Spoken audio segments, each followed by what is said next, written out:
그때 그냥 죽게 내버려 두지 그랬어. 응? 공 실장 말해봐. 차라리 그때 그 핏덩이 같은 걸 그냥 죽게 냅두지 왜 살려내서, 왜 나를 이렇게 비참하게 만들어. 민경채의 목소리는 분노라기보다는 처절한 원망에 가까웠습니다. 새벽 3시, 민씨 저택의 거실은 깨진 와인병 파편과 붉은 와인 자국으로 난장판이 되어 있었습니다. 민경채는 반쯤 비어버린 와인병을 손에 쥐고 비틀거렸습니다. 그녀의 눈은 이미 술과 약기운, 그리고 감당할 수 없는 죄책감으로 퀭하게 풀려 있었습니다. 그녀는 자신이 지금 누구를 탓하고 있는지도 모른 채 그저 눈앞에 있는 공 실장을 향해 모든 저주를 퍼붓고 있었습니다. 이미 미소와 세리가 뒤바뀐 사실을 알고 있었던 민경채였지만 그 사실은 시간이 지날수록 그녀의 목을 조르는 올가미가 되었습니다. 공 실장은 그런 민경채를 안타까운 듯 그러나 지친 표정으로 바라보고 있었습니다. 40년을 모셔온 아가씨였지만 지금 공 실장의 눈에 비친 민경채는 그저 투정 부리는 늙은 어린아이일 뿐이었습니다. 큰 아가씨 취하셨어요. 그만하시고 들어가서 주무세요. 지난 일을 지금 들추어내서 뭐 하시게요. 공 실장이 다가와 와인병을 뺏으려 하자 민경채가 신경질적으로 팔을 휘둘렀습니다. 손대지 마. 이게 다 지난 일이야? 내 딸 미소가, 그 불쌍한 애가 죽었어. 내가 죽였다고. 너가 그때 아이를 바꾸지만 않았어도. 그래, 당신이 그때 그 약해 빠진 애를 억지로 살려내서 바꾸지만 않았어도 난 그냥 딸을 일찍 여인 불쌍한 엄마로 살았을 거야. 내 손으로 딸을 죽인 괴물이 되진 않았을 거라고. 민경채의 논리는 지독히도 이기적이었습니다. 딸의 죽음을 슬퍼하기보다 자신이 겪는 이 끔찍한 고통과 죄책감의 원인을 모두 공 실장에게 돌리고 싶어 했습니다. 아가씨, 그때는 어쩔 수 없었습니다. 아시다시피 회장님께서는 튼튼한 후계자를 원하셨고 미소 아가씨는 태어날 때부터 너무 약했습니다. 숨이 금방이라도 넘어갈 것 같았는데 제가 어떻게 민씨 집안의 핏줄이 끊어지는 걸 보고만 있습니까? 저는 그저 아가씨와 집안을 위해서. 공 실장의 목소리에는 변명 섞인 체념이 묻어났습니다. 그녀 역시 뒤틀린 충성심으로 저지른 일이었지만 결과가 파국으로 치달은 것에 대해서는 할 말이 없었습니다. 위해서? 날 위해서라고. 웃기지 마. 넌 그냥 당신 자리가 보전되길 바랐던 거잖아. 아픈 애 낳은 며느리라고 쫓겨날까봐, 혹시나 잘못되면 너도 끈 떨어질까봐 그런 거잖아. 민경채가 비틀거리며 공 실장의 멱살을 잡았습니다. 술 냄새와 광기가 공 실장의 코를 찔렀습니다. 다 공 실장 때문이야. 미소가 그렇게 비참하게 산 것도, 내가 미소를 못 알아보고 모질게 구한 것도, 결국엔 미소가 죽은 것도. 왜 바꿨어? 왜? 차라리 그때 죽어서 편하게 가게 냅두지. 왜 시궁창 같은 인생 살다가 가게 만들었냐고. 민경채는 울부짖으며 공 실장을 흔들었습니다. 진정하세요, 아가씨. 이미 벌어진 일입니다. 돌이킬 수 없어요. 제발 정신 좀 차리세요. 공 실장도 참다 못해 민경채의 손을 뿌리치려 했습니다. 하지만 이성을 잃은 민경채의 힘은 억셌습니다. 정신 차려? 나더러 정신 차리라고. 이 뻔뻔한 년. 공 실장 너가 감히 나한테 훈계질을 해? 당신이 내 인생을 망쳤어. 너가 내 딸을 2번 죽인 거야. 아, 이거 놓으시라니까요. 저도 할 만큼 했습니다. 40년 동안 아가씨 똥 기저귀부터 시작해서 비위 다 맞춰드렸으면 됐지. 제가 언제까지 죄인 노릇해야 합니까? 공 실장이 짜증 섞인 목소리로 소리치며 민경채를 거세게 밀어내려 했습니다. 그 순간 민경채의 눈에서 불길이 일었습니다. 이게 어디서 말대꾸야. 죽어. 너 같은 건 살 가치도 없어. 너도 미소 따라가. 가서 내 딸한테 빌어. 악. 민경채가 온몸에 체중을 실어 공 실장을 밀쳤습니다. 그것은 살이라기보다는 감당할 수 없는 현실에서 도망치고 싶은 발악에 가까웠습니다. 공 실장은 미처 중심을 잡지 못했습니다. 술에 취한 민경채의 힘은 예상보다 강했고 공 실장의 몸이 뒤로 크게 휘청거렸습니다. 그리고 운명의 장난처럼 공 실장의 머리가 거실 장식장의 날카로운 대리석 모서리를 향했습니다. 쿵! 둔탁하고 끔찍한 파열음이 새벽의 정적을 갈랐습니다. 뼈가 부서지는 소리, 생명이 끊어지는 소리였습니다. 짧은 신음과 함께 공 실장의 몸이 바닥으로 축 늘어졌습니다. 초점을 잃은 그녀의 눈은 천장을 향해 멍하니 뜨여 있었고 뒤통수에서는 검붉은 피가 꿀럭꿀럭 솟아나와 하얀 카펫을 적시기 시작했습니다. 순식간에 벌어진 일이었습니다. 민경채는 거친 숨을 몰아쉬며 바닥에 쓰러진 공 실장을 내려다보았습니다. 일어나. 엄살 피우지 말고 일어나. 민경채가 떨리는 목소리로 중얼거렸습니다. 하지만 공 실장은 미동도 하지 않았습니다. 바닥으로 퍼져나가는 붉은 선혈이 민경채의 발끝에 닿았습니다. 그 차가운 감촉에 민경채는 비명을 질렀습니다. 아, 안 돼. 너까지 죽으면 어떡해. 나 혼자 두고 가지 마. 내 욕 다 듣고 가야지. 나한테 사죄하고 가란 말이야. 민경채는 주저앉아 공 실장의 시신을 흔들었습니다. 하지만 돌아오는 건 싸늘한 침묵뿐이었습니다. 살인. 자신이 사람을 죽였습니다. 40년을 함께한 애증의 대상이었던 공 실장이 자신의 손에 죽었습니다. 민경채의 정신은 그 순간 완전히 조각나 버렸습니다.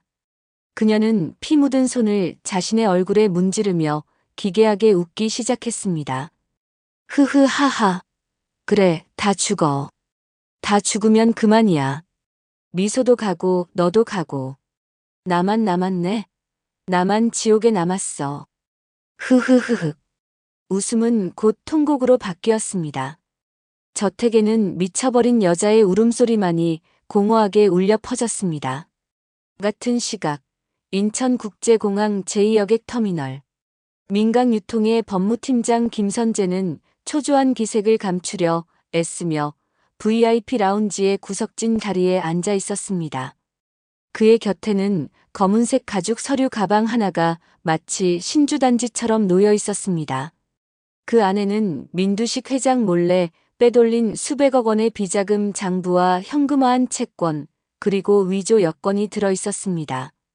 민경채가 공 실장과 다투느라 정신이 팔린 사이 그는 침몰하는 배에서 가장 먼저 구명보트를 타고 탈출할 준비를 마친 것입니다. 멍청한 여자들. 감정에 휘둘려서 지들끼리 물고 뜯으라지. 난 이 돈이면 남미나 동남아에서 평생 왕처럼 군림하며 살 수 있어. 민강유통? 이제 내 알 바 아니지. 김선재는 회심의 미소를 지으며 샴페인 잔을 들어 올렸습니다. 톡 쏘는 탄산이 목을 타고 넘어가자 긴장이 풀리는 듯 했습니다. 그때 탑승 안내 방송이 흘러나왔습니다. 이제 비행기에 오르기만 하면 모든 것이 끝이었습니다. 김선재가 자리에서 일어나 가방을 챙겨 라운지를 나서려던 순간이었습니다. 어디 가시나 김선재 변호사님? 장기 여행 가시기엔 짐이 너무 단촐하신데. 등 뒤에서 들려온 차갑고도 익숙한 목소리에 김선재의 발걸음이 바닥에 얼어붙은 듯 멈췄습니다. 심장이 덜컥 내려앉는 기분이었습니다. 천천히, 아주 천천히 고개를 돌리자 그곳에는 루시아가 서 있었습니다. 그녀는 마치 지옥에서 돌아온 복수의 여신처럼 검은 코트를 입고 있었고 그녀의 양옆에는 검찰 특수부 수사관들이 김선재를 포위하고 있었습니다. 루시아의 눈빛은 그 어느 때보다 서늘하고 날카로웠으며 그 안에는 깊은 경멸이 담겨 있었습니다. 루시아, 너가 여길 어떻게? 아니, 무슨 권리로 내 앞길을 막아? 비켜. 김선재가 애써 침착함을 유지하며 소리쳤지만 그의 목소리는 미세하게 떨리고 있었습니다. 루시아는 천천히 그에게 다가갔습니다. 또각또각. 대리석 바닥을 울리는 하이힐 소리가 김선재의 심장을 옥죄어 왔습니다. 권리. 피해자 가족의 권리라고 해두죠. 그리고 당신이 그 더러운 손으로 빼돌린 그 가방 속의 돈 그거 다 회사 돈이잖아. 그걸 들고 튀게 놔둘 순 없지. 내 딸 목숨값으로 너의 배를 불리게 둘 줄 알았어? 증거 있어? 내가 횡령했다는 증거 있냐고. 난 법을 아는 사람이야. 영장도 없이 함부로 건드렸다간 불법 체포의 명예훼손으로 고소할 거야. 내가 누군지 알아? 김선재는 끝까지 오리발을 내밀었습니다. 그는 자신이 법망을 피해갈 수 있다고, 자신이 설계한 완벽한 플랜에는 빈틈이 없다고 확신했습니다. 하지만 루시아는 품에서 작은 녹음기 하나를 꺼내 들었습니다. 그녀의 입가에 싸늘한 조소가 걸렸습니다. 증거. 차고 넘치죠. 당신이 이 사진들과 통화하면서 주가 조작 모의한 내용, 페이퍼 컴퍼니로 민 회장 비자금 세탁한 내역 가리고. 루시아가 재생 버튼을 눌렀습니다. 정적 속의 라운지에 김선재의 비열한 목소리가 또렷하게 울려 퍼졌습니다. 민경채 그 여자는 그냥 허수아비야. 적당히 요리해서 회사 먹어치우면 그만이라고. 그리고 4년 전 미소 건은 사고사로 잘 위장했으니까 걱정 마. 가짜 뉴스를 조작한 거 아무도 몰라. 김선재의 얼굴이 흑빛으로 변하며 사색이 되었습니다. 그건 며칠 전 술에 취해 자신의 내연녀에게 자랑 삼아 떠벌렸던 말이었습니다. 다리가 후들거려 서 있기도 힘들 지경이었습니다. 이건 불법 도청이야. 증거 능력이 없다고. 함정 수사야. 법정에서 판사님한테 그렇게 침 튀기며 따져보세요. 아, 그리고 이건 보너스. 루시아가 손짓하자 수사관들이 순식간에 달려들어 김선재의 가방을 낚아챘습니다. 김선재가 필사적으로 가방을 붙들었지만 역부족이었습니다. 가방이 열리고 그 안에 꽉 차 있던 5만 원권 현금 다발과 이중 장부가 공항 바닥으로 와르르 쏟아져 나왔습니다. 라운지를 지나가던 사람들이 걸음을 멈추고 웅성거리며 휴대폰을 들어 그 광경을 찍기 시작했습니다. 현행범이네요. 김선재 씨, 특정경제범죄 가중처벌법 위반, 업무상 횡령, 그리고 살인 방조 및 교사 혐의로 긴급 체포합니다. 당신에게는 묵비권을 행사할 권리가 있고. 수사관이 김선재의 팔을 뒤로 꺾고 수갑을 채웠습니다. 철컥. 차가운 금소금이 김선재의 화려했던 인생의 몰락을 알리는 종소리처럼 들렸습니다. 이거나. 내가 누군 줄 알아. 난 김선재야. 민강유통 법무팀장이라고. 루시아, 너 내가 가만둘 것 같아? 나가기만 하면 널 죽여버릴 거야. 김선재는 개처럼 끌려가면서도 악을 썼지만 루시아는 눈 하나 깜짝하지 않았습니다. 그녀는 끌려가는 김선재의 비참한 뒷모습을 보며 나지기 하지만 힘주어 중얼거렸습니다. 가만 안 두면 어쩔 건데. 넌 이제 끝났어. 감옥에서 평생 썩으면서 너가 지은 죄를 뼈저리게 후회하게 될 거야. 미소가 겪었던 고통, 그 1000배 만배를 느껴봐. 루시아는 돌아섰습니다. 이제 가장 큰 장애물 하나를 치웠습니다. 하지만 아직 끝나지 않았습니다. 이 모든 비극의 시작점, 그리고 마무리를 지어야 할 곳, 민강유통본사와 민씨 저택으로 가야 했습니다. 한편 민씨 저택 가장 깊숙하고 어두운 구석방. 한때 대한민국 재계를 호령하며 나는 새도 떨어뜨린다던 민강유통의 회장 민두식은 자신의 배설물 냄새가 진동하는 침대 위에서 비참하게 죽어가고 있었습니다. 뇌졸중으로 쓰러진 후 그는 철저하게 고립되었습니다. 공 실장이 죽고 난 뒤 그 넓은 저택에 그를 돌볼 사람은 아무도 없었습니다. 목이 말라. 누가 물 좀. 민두식은 소리를 지르고 싶었지만 마비된 혀는 입안에서 겉돌며 메마른 소리만 낼 뿐이었습니다. 으, 끄 하는 짐승의 신음소리만이 새어나왔습니다. 방 안은 악취로 진동했습니다. 대소변을 가리지 못한 채 며칠을 방치된 탓에 욕창이 생겨 살이 썩어 들어가고 있었습니다. 천장에 매달린 화려한 샹들리에는 그를 비웃듯 반짝이고 있었지만 그 빛은 민두식의 비참한 최후를 비추는 잔인한 조명일 뿐이었습니다. 민두식의 흐릿해진 눈앞에 지난 날들이 파노라마처럼 스쳐 지나갔습니다. 돈과 권력을 위해서라면 가족도 헌신짝처럼 버리고 친구도 가차없이 배신했던 날들. 가난했지만 따뜻했던 조강지처를 내쫓고 자신의 핏줄인 어린 손녀 미소를 외면하고 냉대했던 그 잔인한 시간들이 주마등처럼 흘러갔습니다. 내가 틀렸어. 돈이 다가 아니었어. 내가 괴물을 키웠어. 경채도 선재도 다 내가 만든 괴물이야. 민두식의 눈에서 회한의 눈물이 흘러내려 귓바퀴를 적셨습니다. 하지만 너무 늦었습니다. 그의 곁에는 아무도 없었습니다. 그가 평생을 바쳐 모았던 금고 속의 돈다발도, 그가 으스대며 휘두르던 절대 권력도 지금 이 순간 그에게 물 한 방울 가져다 주지 못했습니다. 민두식의 호흡이 점차 거칠어졌습니다. 컥컥. 목에서 가래 끓는 소리가 났습니다. 그는 허공을 향해 뼈만 남은 앙상한 손을 뻗었습니다. 누군가 잡아주길, 누군가 용서해주길 간절히 바랐습니다. 루시아, 날 용서해줘. 하지만 그의 손을 잡아주는 이는 없었습니다.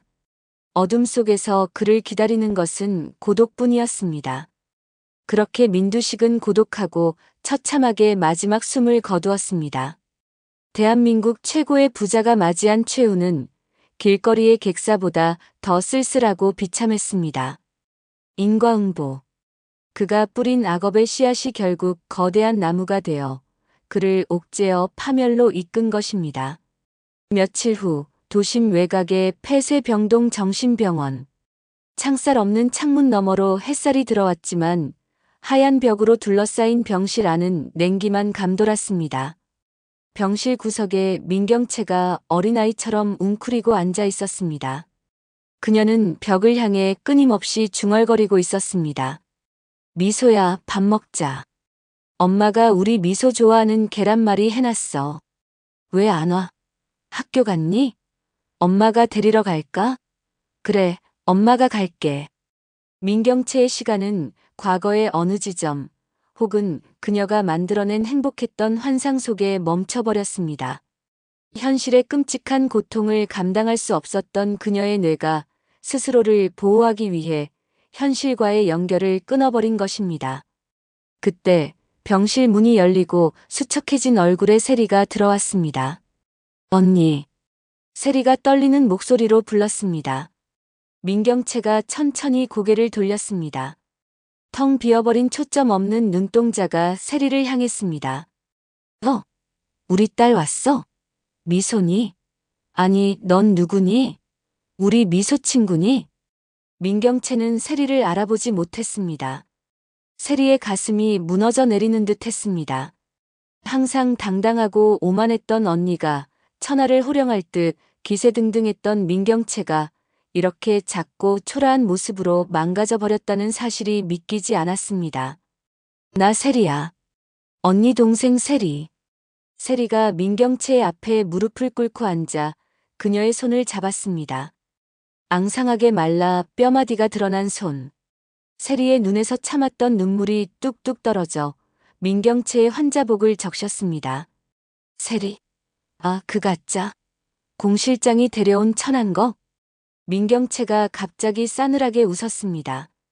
그 웃음은 소름 끼치도록 기괴하고 아이러니했습니다. 너도 가. 다 필요 없어. 내 딸은 미소뿐이야. 미소가 오기로 했어. 저리 가. 너 같은 가짜는 필요 없어. 민경채가 세리의 손을 거칠게 뿌리쳤습니다. 세리는 바닥에 엉덩방아를 찧었지만 다시 일어나 민경채를 와락 끌어안았습니다. 언니, 제발 정신 차려. 미소는 죽었잖아. 이제 없잖아. 내가 언니 곁에 있을게. 죗값 다 치르고 치료받고 우리 다시 살자. 내가 언니 지킬게. 이거 이거 놓으란 말이야. 내 딸 아니야. 넌 가짜야. 썩 꺼져. 민경채가 발버둥 치며 세리의 머리채를 잡고 흔들었지만 세리는 절대 놓지 않았습니다. 민경채의 광기 어린 비명과 세리의 서러운 울음소리가 병실 안에 뒤섞였습니다. 그것은 서로에게 씻을 수 없는 상처를 준 가해자와 피해자, 그러나 가족이라는 지독한 굴레로 묶인 두 여자의 슬픈 초상이었습니다. 민경채는 영원히 자신의 죄책감이라는 감옥에 갇혀 죽은 딸을 기다리는 형벌을 받으며 살게 될 것입니다. 그것이 그녀가 미소에게 지은 죄에 대한 가장 가혹하고도 영원한 형벌이었습니다. 1년 후 민강유통 본사 대회의실. 공기는 무겁게 가라앉아 있었습니다. 상석이 비어있는 긴 회의 테이블 양옆으로 민씨 일가인 민수정과 민지섭이 앉아 있었습니다. 그들은 불안한 듯 다리를 떨거나 계속해서 시계를 보고 있었습니다. 도대체 누가 임시주총을 소집한 거야? 아버지가 돌아가시고 회사가 어수선한 틈을 타서 어떤 놈이 장난질을 치는 거냐고. 민지섭이 신경질적으로 넥타이를 풀며 소리쳤습니다. 민수정 역시 날카로운 목소리로 거들었습니다. 김선재 그 자식이 감옥 가면서 주식을 어디다 팔아넘긴 게 분명해. 오빠, 우리 지분으로 방어할 수 있는 거지. 우리 자리 보전되는 거지. 그때 육중한 회의실 문이 열리고 또각또각 힘차고 당당한 발걸음 소리가 들려왔습니다. 문태경과 경호원들의 호의를 받으며 들어선 사람은 다름 아닌 루시아였습니다. 그녀는 세련된 정장 차림에 그 어느 때보다 압도적인 카리스마를 뿜어내고 있었습니다. 민지섭과 민수정이 자리에서 벌떡 일어났습니다. 루시아, 너가 여길 왜 들어와? 당장 나가. 민지섭이 삿대질을 했지만 루시아는 가소롭다는 듯 코웃음을 치며 비어있던 상석, 회장 자리에 보란듯이 앉았습니다. 앉으세요, 전 임원 여러분. 아니, 이제 전 임원이 되실 분들. 뭐? 전 임원? 너가 미쳤구나. 루시아는 문태경에게 눈짓했습니다. 문태경이 스크린을 띄웠습니다. 화면에는 민두식 회장의 유언장과 주식 양도 증명서가 띄워졌습니다. 민두식 회장님께서는 돌아가시기 직전 자신의 과오를 뉘우치며 본인 소유의 모든 지분과 경영권을 저 루시아에게 위임하셨습니다. 그리고 여기 김선재에게 압류한 차명 주식까지 모두 제 명의로 전환되었습니다. 현재 민강유통의 최대 주주는 접니다. 좌중이 술렁거렸습니다. 민수정은 다리가 풀려 자리에 주저앉았습니다. 말도 안 돼. 아버지가 너한테. 루시아는 서류철을 탁자에 던지듯 내려놓았습니다. 그리고 오늘부로 민수정과 민지섭을 해임합니다.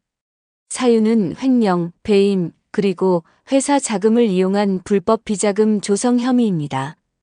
이미 검찰 고발 조치는 끝났으니 이 회의실을 나가는 즉시 조사받으러 가셔야 할 겁니다. 이 나쁜 년, 너가 감히 우리를 내쫓아? 우리가 이 회사를 어떻게 키웠는데. 민지섭이 달려들려 했지만 경호원들이 그를 제압했습니다. 루시아는 차갑게 그들을 내려다보았습니다. 당신들이 키운 건 회사가 아니라 당신들의 탐욕이었죠. 끌어내세요. 안 돼. 이거나. 난 민씨 집안 사람이야. 으아악. 민수정과 민지섭이 질질 끌려나가며 지르는 비명소리가 복도 끝으로 사라졌습니다. 회의실에 남은 임원들은 숨조차 크게 쉬지 못하고 루시아의 눈치를 살폈습니다. 루시아가 자리에서 일어나 단상으로 향했습니다. 존경하는 주주 여러분, 그리고 임직원 여러분. 오늘 저는 민강유통의 새로운 회장으로서 이 자리에 섰습니다. 루시아의 목소리는 힘차고 단호했습니다. 그녀는 더 이상 복수에 불타는 여자가 아니었습니다. 그녀는 이제 진정한 리더였습니다. 지난 시간 동안 우리 회사는 부패와 비리, 혈연 중심의 폐쇄적인 경영으로 병들어 있었습니다. 하지만 이제는 다를 것입니다. 저는 투명하고 정직한 경영으로 죽은 제 딸 미소가 꿈꾸었던 정의로운 회사를 만들겠습니다. 사람이 먼저인 회사. 그것이 새로운 민간 유통의 비전입니다. 우레와 같은 박수가 쏟아졌습니다. 맨 앞줄에 앉은 문태경이 루시아를 보며 환하게 미소 지었습니다. 그의 눈에는 존경과 사랑, 그리고 깊은 신뢰가 가득했습니다. 루시아도 그를 마주보며 살짝 고개를 끄덕였습니다. 취임식이 끝나고 회장실로 돌아온 루시아는 통창 너머로 서울의 전경을 내려다보았습니다. 그녀의 책상 위에는 미소의 사진이 놓여 있었습니다. 사진 속 미소는 여전히 20대의 맑은 얼굴로 해맑게 웃고 있었습니다. 미소야, 보고 있니? 엄마가 약속 지켰어. 너가 사랑했던 사람들, 너가 지키고 싶어 했던 가치들 엄마가 다 지킬게. 그리고 저 악당들, 다시는 이 땅에 발붙이지 못하게 했어. 루시아는 사진을 쓰다듬으며 눈물을 글썽였습니다. 복수는 끝났습니다. 악인들은 모두 처벌받았고 제자리를 찾았습니다. 하지만 가슴 한구석에 남은 상처는 영원히 지워지지 않을 것입니다. 그러나 루시아는 알고 있었습니다. 혼자가 아니라는 것을. 곁에는 든든한 동반자 문태경이 있고 새로운 딸이 되어준 세리가 있었습니다. 회장님, 다음 일정이 있습니다. 문태경의 목소리에 루시아는 눈물을 닦고 일어섰습니다. 그래요, 갑시다. 그녀의 발걸음은 당당했습니다. 어둠을 뚫고 나온 태양처럼 고통의 터널을 지나온 루시아의 앞날은 이제 찬란하게 빛날 것입니다. 그것은 욕망에 굴복하지 않고 사랑으로 시련을 극복한 자만이 누릴 수 있는 진정한 승리였습니다. 이야기는 이렇게 막을 내립니다. 탐욕에 눈멀어 파멸한 민씨 일가와 끝없는 사랑과 정의로 세상을 바꾼 루시아. 태양을 삼킨 여자는 우리에게 진정한 삶의 가치가 무엇인지 다시 한번 묻고 있습니다. 여러분, 오늘 들려드린 태양을 삼킨 여자의 마지막 이야기 어떠셨나요? 숨막히는 전개와 악인들의 처절한 몰락, 그리고 루시아의 통쾌한 사이다 결말이 마음에 드셨다면 구독과 좋아요 꼭 부탁드립니다. 여러분의 따뜻한 관심과 댓글은 영상 제작에 정말 큰 힘이 됩니다. 끝까지 시청해주셔서 진심으로 감사합니다. 사랑합니다, 여러분.